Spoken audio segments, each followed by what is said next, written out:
Coronavirus, Europe nouvel épicentre, les pays s'isolent face à l'avancée inexorable du coronavirus. La France et l'Espagne ont renforcé davantage leurs mesures face à la pandémie du nouveau coronavirus, tandis que des pays du monde entier s'isolent toujours plus, y compris les États-Unis, où Donald Trump a été testé négatif. Personne ne semble à l'abri, pas même le président américain, qui s'est finalement soumis au test. Celui qui suscitait de nombreuses interrogations après sa récente rencontre, avec 2 personnes testées depuis positives n'est pas porteur du nouveau coronavirus, a annoncé samedi soir Sean Conley, médecin de la Maison-Blanche. Devant la progression de la pandémie, le monde se calfeutre toujours plus. Madrid a pris des mesures particulièrement radicales, avec une quarantaine quasi totale, et a décrété l'état d'alerte pour 15 jours. L'Espagne est le 2e pays le plus touché d'Europe, avec 5753 cas et 4e pays au monde en nombre de décès avec 183 morts. Le Premier ministre Pedro Sánchez s'est voulu clair. Les Espagnols pourront sortir de chez eux pour aller travailler, acheter le pain, aller à la pharmacie ou se faire soigner, mais pas pour aller dîner chez un ami. Dans la soirée, le gouvernement a annoncé la contamination de son épouse. À lire aussi, toutes les infos sur le coronavirus. L'Europe, désormais épicentre de la maladie selon l'Organisation mondiale de la santé, voit ses systèmes de santé mis à rude épreuve. Une infirmière à bout de force endormie sur son clavier d'ordinateur. Cette photo partagée sur les réseaux sociaux est devenue le symbole de l'épuisement du personnel soignant dans le nord de l'Italie. Le pays a enregistré 175 nouveaux décès en 24 heures, pour atteindre 1441 au total. La France, où 830 nouvelles contaminations, 4500 au total, et 12 décès ont été comptabilisés en 24 heures, 91 au total, a aussi durci ses mesures. Restaurants, bars, discothèques, cinémas, les lieux recevant du public non indispensables à la vie du pays doivent fermer leurs portes, dès minuit dans la nuit de samedi à dimanche. Plusieurs régions allemandes ont pris dimanche des mesures similaires. Le Premier ministre français, Édouard Philippe, a appelé les Français à plus de discipline après avoir vu trop de gens dans les cafés, les restaurants. Les élections municipales dimanche sont maintenues. L'Autriche, où 602 cas ont été confirmés samedi, et première destination de sport d'hiver en Europe, a annoncé la fermeture anticipée de la quasi-totalité de ses stations de ski. Idem en Suisse, où 1355 personnes ont été infectées et 11 sont mortes. L'ONU a annoncé samedi un premier cas parmi son personnel à Genève. Critiqué pour sa lenteur à réagir, dans un pays qui ne comptabilise officiellement que 1140 cas dont 21 mortels, le gouvernement britannique s'apprête à interdire les grands rassemblements. Le tournoi de tennis de Wimbledon pourrait en faire les frais. La reine Elisabeth II a donné l'exemple en annulant par précaution plusieurs engagements la semaine prochaine. Hors d'Europe, les confinements sont également de mise. Israël va aussi fermer à partir de dimanche restaurants, centres commerciaux, cafés et salles de sport. Le Premier ministre Benjamin Netanyahou compte demander au gouvernement d'approuver le recours aux technologies utilisées dans la guerre contre le terrorisme pour traquer les mouvements des Israéliens contaminés. En Afrique, les fêtes de l'indépendance ont été annulées au Sénégal, 22 cas, parmi d'autres mesures. Point de départ de l'épidémie, la Chine, 3189 morts, semble l'avoir désormais surmonté, faisant état dimanche de seulement 20 nouvelles contaminations, dont 16 ont été importées. Mais la pandémie, qui a déjà contaminé plus de 152 000 personnes dans 137 pays et en a tué 5 791, progresse quasiment partout ailleurs. Un premier cas a été diagnostiqué au Rwanda, un autre en Guinée équatoriale, et les pays scandinaves recensent 3 décès. Face à cette propagation inexorable, la Russie, 45 cas, aucun décès, a fermé dimanche ses frontières terrestres, avec la Norvège et la Pologne aux étrangers. Le Danemark, la Lituanie ont fermé leurs frontières, tandis que d'autres pays, Lettonie, Estonie, Monaco, adoptent des restrictions drastiques. La Norvège va fermer ses ports et aéroports. Le Venezuela, l'Équateur, la Bolivie et le Guatemala ont renforcé samedi leurs mesures de restriction à l'égard des personnes en provenance des pays les plus touchés. Le Canada a appelé ses ressortissants à rentrer au pays. Aux Philippines, la capitale Manille a été placée dimanche en quarantaine pour un mois, avec les accès routiers coupés et les vols intérieurs suspendus. Même le Maroc, qui ne recense que 8 cas, a fermé ses frontières et pris des mesures strictes de confinement. Au Chili, 2 paquebots de croisière, avec environ 1300 personnes à bord, ont été mis en quarantaine. Les États-Unis, déclarés en état d'urgence vendredi, a étendu samedi l'interdiction durant 30 jours d'entrée des voyageurs en provenance d'Europe, espace Schengen, au Royaume-Uni et à l'Irlande. Dépistage gratuit, accès facilité à l'assurance chômage et déblocage de fonds fédéraux pour couvrir les frais de santé des Américains les plus modestes. Le berceau du libéralisme semblait redécouvrir les vertus de l'État-providence. Comme un symbole, le géant américain Apple a annoncé samedi la fermeture de tous ses magasins, jusqu'au 27 mars à l'exception de la Chine, où il vient juste de rouvrir ses boutiques.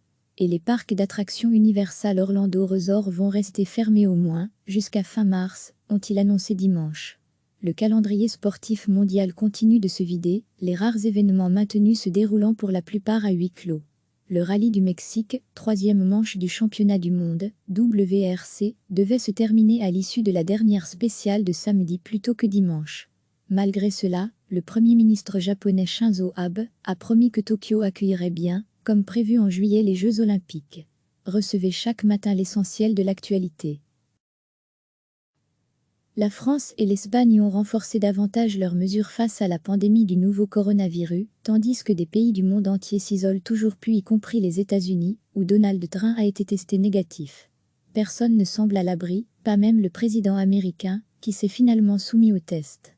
Celui qui suscitait de nombreuses interrogations après sa récente rencontre, avec 2 personnes testées depuis positives, n'est pas porteur du nouveau coronavirus, a annoncé samedi soir Sean Conley, médecin de la Maison-Blanche.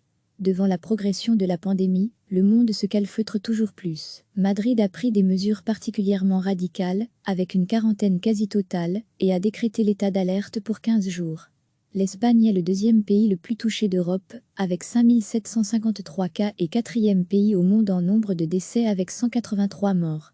Le Premier ministre Pedro Sánchez s'est voulu clair. Les Espagnols pourront sortir de chez eux pour aller travailler, acheter le pain, aller à la pharmacie ou se faire soigner, mais pas pour aller dîner chez un ami. Dans la soirée, le gouvernement a annoncé la contamination de son épouse. À lire aussi, toutes les infos sur le coronavirus. L'Europe, désormais épicentre de la maladie selon l'Organisation mondiale de la santé, voit ses systèmes de santé mis à rude épreuve. Une infirmière à bout de force endormie sur son clavier d'ordinateur. Cette photo partagée sur les réseaux sociaux est devenue le symbole de l'épuisement du personnel soignant dans le nord de l'Italie. Le pays a enregistré 175 nouveaux décès en 24 heures, pour atteindre 1441 au total. La France, où 830 nouvelles contaminations, 4500 au total, et 12 décès ont été comptabilisés en 24 heures, 91 au total, a aussi durci ses mesures. Restaurants, bars, discothèques, cinémas, les lieux recevant du public non indispensables à la vie du pays doivent fermer leurs portes, dès minuit dans la nuit de samedi à dimanche. Plusieurs régions allemandes ont pris dimanche des mesures similaires. Le Premier ministre français, Édouard Philippe, a appelé les Français à plus de discipline après avoir vu trop de gens dans les cafés, les restaurants. Les élections municipales dimanche sont maintenues. L'Autriche, où 602 cas ont été confirmés samedi, et première destination de sport d'hiver en Europe, a annoncé la fermeture anticipée de la quasi-totalité de ses stations de ski. Idem en Suisse, où 1355 personnes ont été infectées et 11 sont mortes. L'ONU a annoncé samedi un premier cas parmi son personnel à Genève. Critiqué pour sa lenteur à réagir, dans un pays qui ne comptabilise officiellement que 1140 cas dont 21 mortels, le gouvernement britannique s'apprête à interdire les grands rassemblements. Le tournoi de tennis de Wimbledon pourrait en faire les frais. La reine Elisabeth II a donné l'exemple en annulant par précaution plusieurs engagements la semaine prochaine. Hors d'Europe, les confinements sont également de mise. Israël va aussi fermer à partir de dimanche restaurants, centres commerciaux, cafés et salles de sport. Le Premier ministre Benjamin Netanyahou compte demander au gouvernement d'approuver le recours aux technologies utilisées dans la guerre contre le terrorisme pour traquer les mouvements des Israéliens contaminés. En Afrique, les fêtes de l'indépendance ont été annulées au Sénégal, 22 cas, parmi d'autres mesures. Point de départ de l'épidémie, la Chine, 3189 morts, semble l'avoir désormais surmonté, faisant état dimanche de seulement 20 nouvelles contaminations, dont 16 ont été importées. Mais la pandémie, qui a déjà contaminé plus de 152 000 personnes dans 137 pays et en a tué 5 791, progresse quasiment partout ailleurs. Un premier cas a été diagnostiqué au Rwanda, un autre en Guinée équatoriale, et les pays scandinaves recensent 3 décès. Face à cette propagation inexorable, la Russie, 45 cas, aucun décès, a fermé dimanche ses frontières terrestres, avec la Norvège et la Pologne aux étrangers. Le Danemark, la Lituanie ont fermé leurs frontières, tandis que d'autres pays, Lettonie, Estonie, Monaco adoptent des restrictions drastiques. La Norvège va fermer ses ports et aéroports. Le Venezuela, l'Équateur, la Bolivie et le Guatemala ont renforcé samedi leurs mesures de restriction à l'égard des personnes en provenance des pays les plus touchés. Le Canada a appelé ses ressortissants à rentrer au pays. Aux Philippines, la capitale Manille a été placée dimanche en quarantaine pour un mois, avec les accès routiers coupés et les vols intérieurs suspendus. Même le Maroc, qui ne recense que 8 cas, a fermé ses frontières et pris des mesures strictes de confinement. Au Chili, 2 paquebots de croisière, avec environ 1300 personnes à bord, ont été mis en quarantaine. Les États-Unis, déclarés en état d'urgence vendredi, a étendu samedi l'interdiction durant 30 jours d'entrée des voyageurs en provenance d'Europe, espace Schengen, au Royaume-Uni et à l'Irlande. Dépistage gratuit, accès facilité à l'assurance chômage et déblocage de fonds fédéraux pour couvrir les frais de santé des Américains les plus modestes. Le berceau du libéralisme semblait redécouvrir les vertus de l'État-providence. Comme un symbole, le géant américain Apple a annoncé samedi la fermeture de tous ses magasins, jusqu'au 27 mars à l'exception de la Chine, où il vient juste de rouvrir ses boutiques. Et les parcs d'attractions Universal Orlando Resort vont rester fermés au moins, jusqu'à fin mars, ont-ils annoncé dimanche. Le calendrier sportif mondial continue de se vider, les rares événements maintenus se déroulant pour la plupart à huis clos. Le rallye du Mexique, 3e manche du championnat du monde, WRC, devait se terminer à l'issue de la dernière spéciale de samedi plutôt que dimanche. Malgré cela, le Premier ministre japonais Shinzo Abe a promis que Tokyo accueillerait bien, comme prévu en juillet, les Jeux olympiques. Cliquez sur s'abonner pour recevoir les dernières nouvelles.